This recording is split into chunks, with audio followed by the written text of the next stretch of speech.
Hello students, welcome to my channel Science Analytica. So today we are going to start a new topic that is image formed by a concave mirror. Last video में हमने convex और concave mirror के बारे में detail में पढ़ा था और उसमें हमने डिफरेंट जो उनसे पैरामीटर्स थे उनको स्टडी किया था।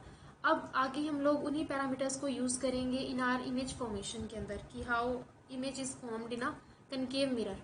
Depending upon the position where your object is placed, different images will formed in case of the concave mirror. ठीक, अब क्या होता है, आप डिफरेंट जगह पे अपने ऑब्जेक्ट को प्लेस कर सकते हैं. You are familiar with the term like pole, focus, centre of curvature, radius of curvature and everything. अगर अभी आपके माइंड में ऐसा है कि आपने लास्ट वीडियो नहीं स्टडी की और कुछ डाउट है तो आई वुड सजेस्ट कि आपको लास्ट वीडियो पहले जा करके एक बार विजिट ज़रूर करें so that you can get a clearance about the concept. So यहाँ हमारी डिफरेंट सिचुएशन होगी जहाँ हम डिफरेंट पोजीशन पे अपनी ऑब्जेक्ट को प्लेस करेंगे और डिफरेंट पोजीशन पे ही फिर बेस्ड ऑन दैट हमें क्या मिलेंगी, डिफरेंट इमेज फॉर्मेशंस होंगी. ठीक, like if our object is place between pole and focus तो उस केस में इमेज कहीं और बनेगी. ठीक, अगर आप फोकस पे रखते हो तो इमेज कहाँ बनेगी ये हमने देखना है. अगर मैं फोकस और सेंटर ऑफ कर्वेचर के बीच में अपना ऑब्जेक्ट प्लेस करती हूँ तो उस केस के अंदर जो मेरी इमेज फॉर्मेशन है वो कहाँ होंगी, बाय कनकेव मिरर.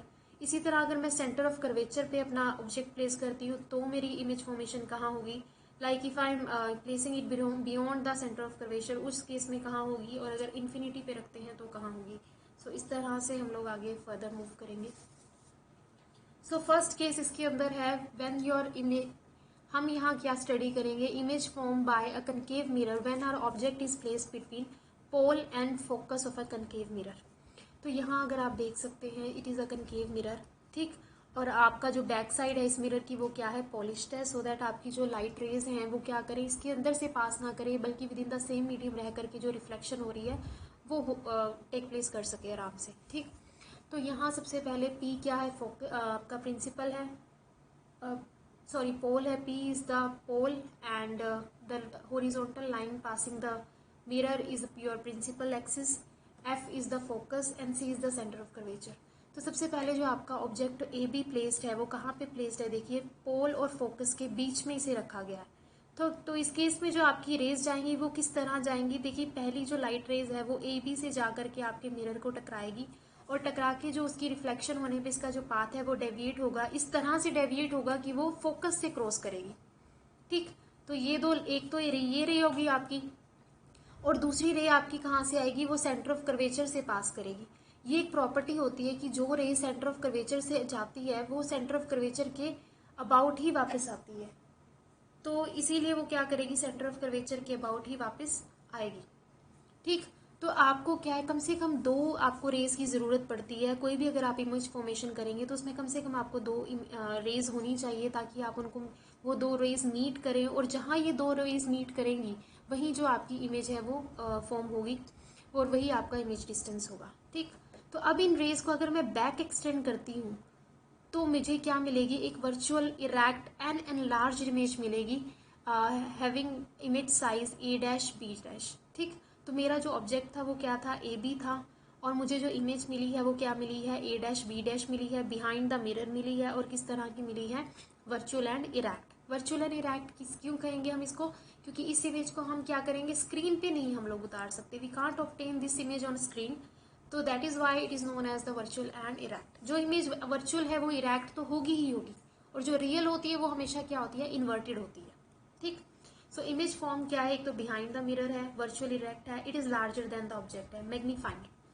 तो ये जो सिचुएशन है ना जो आप ये कनकेव मिरर की देख रहे हैं इसी को हम लोग शेविंग मिरर की तरह भी इसे यूज किया जाता है. When the object is placed between pole and the focus of the mirror, concave mirror, in that case concave mirror is used as a shaving mirror. ठीक,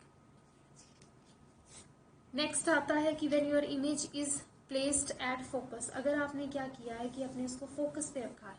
ठीक, उस केस के अंदर जो आपकी वो बनेगी, इमेज बनेगी, वो कहाँ बनेगी, इन्फिनिटी पे बनेगी. देखिए कैसे, यही आपका सी क्या है, सेंटर ऑफ कर्वेचर है, बी पॉइंट ये क्या है, फोकस है, फोकस पे ही आपने अपना जो ऑब्जेक्ट ए बी प्लेस किया है and P is the pole of the mirror. ठीक, concave mirror given here, right. Again वही हमें दो रेज चाहिए. फर्स्ट रेज हमारी, जैसे कि हमने पहले बताया कि कोई भी रे विच इज पैरेलल, इसके कुछ रूल्स होते हैं. ठीक, ये रूल्स मैंने लिखे नहीं है यहाँ पे,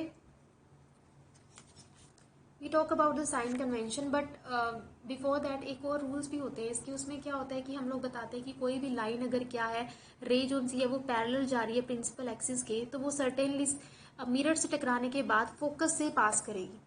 ये वैसे तो कुछ रूल्स भी होते हैं, आप पढ़ सकते हैं बुक में, बट अदरवाइज भी जब आप इन्हें प्रैक्टिस करते रहेंगे इन रे डायग्राम्स को, आपको खुद ब खुद पता लग जाएगा, आपको कन्फ्यूजन नहीं किसी तरह की रहेगी। तो यहाँ अगर मैं अपनी पहली इमेज वो देखूँ, रे देखूँ, तो ये कहाँ जा रही है, सबसे पहले पैरेलल टू द एक्सिस जा रही है, प्रिंसिपल एक्सिस। उसके बाद मिरर से स्ट्राइक करने के बाद ये किससे पास करेगी, फोकस से पास करेगी। अब ये तो मेरे पास आ गई एक जो सी थी वो रे आ गई। और सेकेंड रे हमेशा आपको कहाँ से मिलेगी, वो हमेशा सेंटर ऑफ कर्वेचर से पास करेगी। और सेंटर ऑफ कर्वेचर का जो रूल मैंने बताया था वो क्या था कि जो रे सेंटर ऑफ कर्वेचर के अबाउट जाती है वो along the centre of curvature ही वापस आती है। तभी इस पे जो क्या है डबल साइडेड एरो लगाया गया है कि यही जो रे है वो वापस आ रही है। तो आप देखेंगे ये रेज जो है वो एक्चुअली कहीं मीट नहीं कर रही। यूजुअली हम लोग क्या कहते हैं कि ये रेज जहाँ मीट करेंगी वहीं हमारा इमेज फॉर्मेशन होगा, लेकिन यहाँ ये जो इमेजेस ये जो रेज हैं दोनों वो पैरेलल फॉर्म में जा रही हैं। और पैरेलल चीज जो रेज हैं वो किसको दर्शाती हैं, इन्फिनिटी को दर्शाती हैं, कि इन्फिनिटी तक जा रही हैं। तो आप कह सकते हैं कि when your object is placed at focus your image will locate at infinity. आपकी जो इमेज फॉर्मेशन या इमेज बनेगी वो कहाँ बनेगी, इन्फिनिटी पे जाकर के बनेगी, फार वे बनेगी, जो हमें विजिबल भी ना हो जाए। ठीक है, तो बस इसे आपको याद रखना है यही चीज। और इसमें इमेज किस तरह की होगी, इन्फिनिटी पे होगी, रियल इन्वर्टेड है क्योंकि डाउनवर्ड जा रही है, देखिए, एंड हाईली मैग्नीफाइड। और ये जो इमेज होगी वो हाईली मैग्नीफाइड हो जाएगी क्योंकि आपको नहीं पता ये रेज कहाँ जाके मीट करेंगी। It may be at some point which is at infinity, तो वहां आप नहीं पता लगा सकते। और उस केस में जो इमेज की जो लेंथ है वो भी बढ़ती चली जाएगी, तो इमेज जो आपकी बनेगी वो हाईली मैग्नीफाइंग होगी और एट इन्फिनिटी होगी। सो थर्ड सिचुएशन अगर मैं देखती हूँ कि when your object is placed between focus and centre of curvature. देखिए हम थोड़ा थोड़ा जो है ना दूर जाते जा रहे हैं। अगर मैं बात करूँ, ये आपका मिरर है MM डैश, ठीक, जिसकी इनर साइड पे हम लोग क्या कर रहे हैं, रिफ्लेक्शन कर रहे हैं, हो रही है, ठीक है। और जो इसका बैक साइड है मिरर का वो क्या है, पॉलिश्ड है।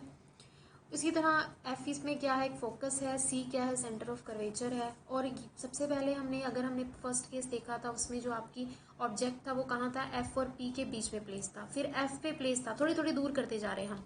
अब हमने जो थर्ड सिचुएशन के अंदर हमारा ऑब्जेक्ट प्लेस किया है AB, वो कहाँ पे प्लेस किया है, between F and C, that is between focus and centre of curvature. Here AB is the object, ठीक। तो अगर हम देखें ये ऑब्जेक्ट जो सा है वो मैंने C और F के बीच में प्लेस किया है, वही जो सेम चीज है जो फर्स्ट रे जाएगी वो कैसे जाएगी, parallel to the principal axis, principal axis के जस्ट पैरेलल जाएगी, जैसे कि पिछले प्रीवियस केसेस में गई है। उसके बाद ऑन स्ट्राइकिंग द मिरर ये किससे पास करेगी, फोकस से पास करेगी। वही हो रहा है, ऑन स्ट्राइकिंग द मिरर ये रिफ्लेक्ट होकर के फोकस से पास करेगी, ठीक। अब जैसे कि आपको कंडीशन पता है, प्रीवियस दो केसेस में हमने पढ़ा है कि हमें कम से कम दो रेज की जरूरत है। जहां वो दो रेज इंटरसेक्ट करेंगी या मीट करेंगी वहीं पे हमारी क्या होगी, फाइनल इमेज फॉर्म होगी। तो इसी तरह जो सेकेंड इमेज है वो कहाँ से जाएगी, जैसा कि पहले भी हम देखते आए हैं, वो कहाँ से मीट पास करती है, सेंटर ऑफ कर्वेचर से।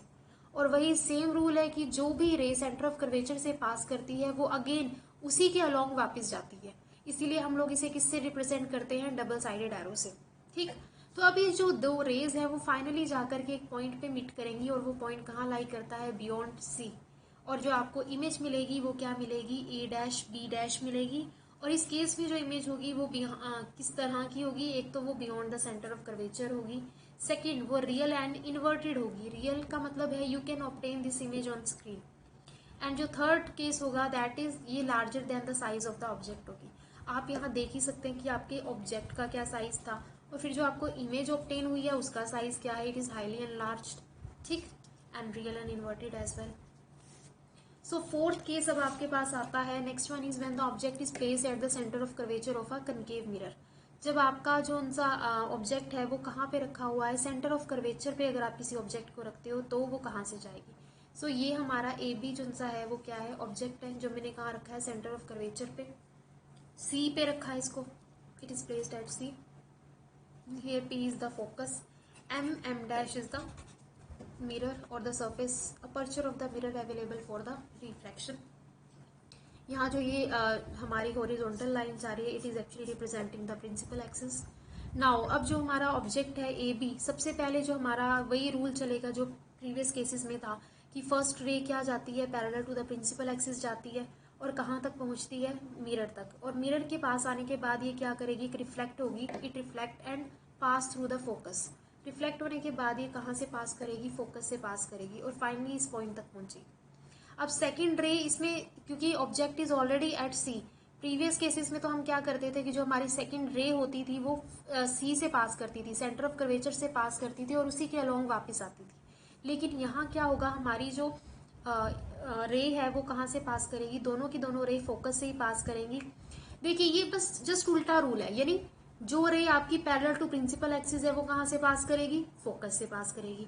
या सेकंड केस क्या कर सकते हैं हम, जो रे पहले फोकस से पास करी है वो बाद में क्या होगी, प्रिंसिपल एक्सिस के पैरेलल होगी। अब तक जो केसेस थे उसमें पैरेलल पहले होती थी रे, बाद में फोकस से पास करती थी। अभी क्या है, सेकंड रे इसमें क्या है, पहले फोकस से पास कर रही है, पास करने के बाद जब वो मिरर से टकराई उसके बाद वो क्या हुई, पैरेलल हुई, किसके, प्रिंसिपल एक्सिस के। तो इस तरह अगर आप देखेंगे जो दोनों रेज हैं वो एक पॉइंट पे मीट करेंगी और वो पॉइंट अगेन कहाँ लाई कर रहा है, एट सी ही लाई कर रहा है। तो आप देखेंगे, आप ऑब्जर्व करेंगे कि जो इसमें इमेज का साइज है वो it is approximately same as that of the object size. तो ऑब्जेक्ट और इमेज का जो साइज है वो बराबर है। तो हम क्या कह सकते हैं कि इस केस के अंदर जो इमेज फॉर्मेशन हो रही है वो एट सी पे हो रही है, उस रियल इन्वर्टेड है, दिख रहा है क्योंकि डाउनवर्ड साइड उसका है फेस, ठीक है। तो और ये सेम साइज है as that of the object. तो इसमें जो दो चीज ध्यान में रखने लायक थी बातें वो क्या थी, देखा जाए तो जब भी आपका कोई ऑब्जेक्ट होता है वो सबसे पहले किससे पास करता है, जब वो पैरेलल, उससे जो रे निकलती है फर्स्ट रे क्या होती है, हमेशा पैरेलल टू प्रिंसिपल एक्सिस होती है, दिस इज प्रिंसिपल एक्सिस।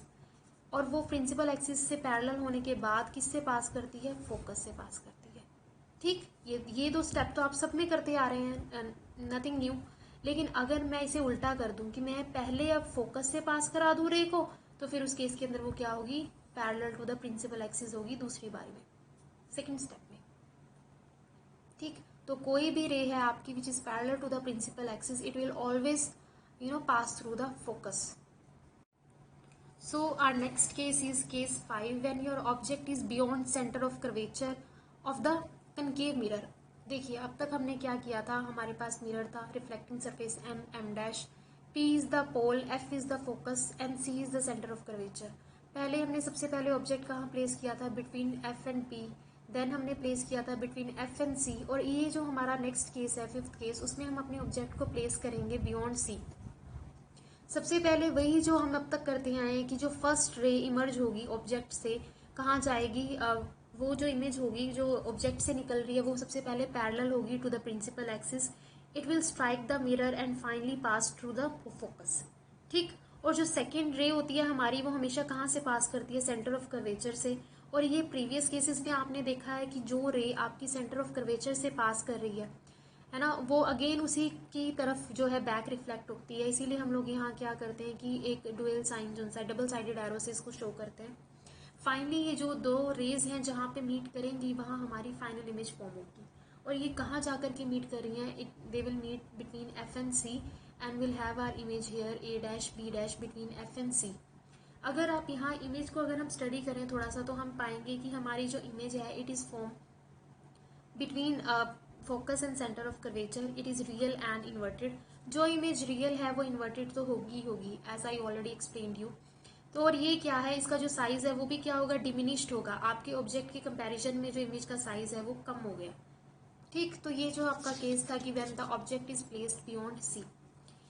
वही जो मैं आपको अब तक कह रही हूँ कि practice is very important in this case, कि जितना आप प्रैक्टिस करेंगे आपको ये याद हो जाएंगे कि आपने ऑब्जेक्ट कहाँ रखा है तो आपकी इमेज कहाँ फॉर्म होगी और कौन सी रे कैसे निकलेगी। आपको जैसे मैंने काफ़ी बता दिया है कि जो रे फर्स्ट रे हमेशा क्या होती है, पैरेलल टू प्रिंसिपल एक्सिस होती है, पैरेलल है प्रिंसिपल एक्सिस के तो कहाँ, फोकस से पास करेगी। अगर फोकस से पास करिए तो फाइनली वो किसके पैरेलल हो जाएगी, प्रिंसिपल एक्सिस के। और जो रे सी से पास कर रही है वो अगेन सी के ही जरिए थ्रू द सेम पाथ वापस आएगी, इसीलिए हम उसको किससे रिप्रेजेंट कर रहे हैं, डबल साइडेड एरो से। तो you have to keep these points in your mind. So next case है हमारे पास इन्फिनिटी। आपने देखा था कि जब हमने फोकस के ऊपर अपनी ऑब्जेक्ट को प्लेस किया था, है ना, तो उस केस में जो हमारी इमेज बनी थी वो कहाँ बनी थी, इन्फिनिटी पे बनी थी। अगर आपको याद हो तो पैरेलल रेज आई थी। पैरेलल रेज हमें कहाँ लेकर के जा रही थी, मैंने कहा था कि इन्फिनिटी पे कहीं जा कर के मीट करेंगी, दैट वी डोंट नो। तो इसीलिए हमने बस इतना कंसीडर किया था कि जो फाइनल इमेज है वो real inverted and highly enlarged है, और फाइनली वो उसकी जो इमेज है वो कहाँ बन रही है, इन्फिनिटी पे बन रही है। और नेक्स्ट हमने क्या कहा कि अब इस केस में जस्ट उल्टा है, फोकस पे रखा था ऑब्जेक्ट तो इमेज कहाँ बनी, इन्फिनिटी पे। इसमें क्या है, अगर आप इन्फिनिटी पे अपने ऑब्जेक्ट को प्लेस कर रहे हो तो आपकी जो इमेज है वो कहाँ बनेगी, फोकस के ऊपर बनेगी। देखिए अब जो पैरेलल रेज है वो हमेशा ये दर्शाती हैं कि जो ये रेज है, आपका जो ऑब्जेक्ट है वो कहाँ है, इन्फिनिटी पे कहीं प्लेस है, और वहां से दो रेज आ रही हैं। तो इसीलिए उन रेज को हम ये दिखाने के लिए कि डिस्टिंक्ट ऑब्जेक्ट से आ रही हैं, हम उन्हें पैरेलल शो करते हैं। तो यहाँ ये दो पैरेलल रेज हैं, अगर आप देखें तो ये क्या करेंगी, at separate two separate point mirror पे स्ट्राइक करेंगी। जो फर्स्ट रे है वो स्ट्राइक करके कुछ इस तरह जाएगी, और जो सेकंड रे है वो स्ट्राइक करके प्रिंसिपल फोकस से गुजरेगी। और ये दोनों जो रेज है वो फाइनली मीट कहाँ पे करेंगी, फोकस पे मीट करेंगी। फोकस पे आपको एक डिमिनिश्ड ऑब्जेक्ट इमेज जो है वो फॉर्म होगी। तो यहाँ हम क्या कह सकते हैं कि जो आपकी इमेज फॉर्म है कहाँ हुई है, फोकस पे हुई है। It is real and inverted in nature and it is much smaller than that of the object size. तो ये हमारा था सिक्स्थ केस। अब क्या है कि हम जो उनसे थोड़े साइन कन्वेंशन की भी अगर मैं कह सकती हूँ बात करेंगे, क्योंकि ये तो थी आपकी सारी इमेज फॉर्मेशन की बात थी, लेकिन आगे हम न्यूमेरिकल में भी इनका यूज़ करते हैं। ठीक, ऑब्जेक्ट डिस्टेंस क्या होता है, इमेज डिस्टेंस क्या होता है, कैसे उन्हें पॉजिटिव नेगेटिव कंसीडर किया जाए।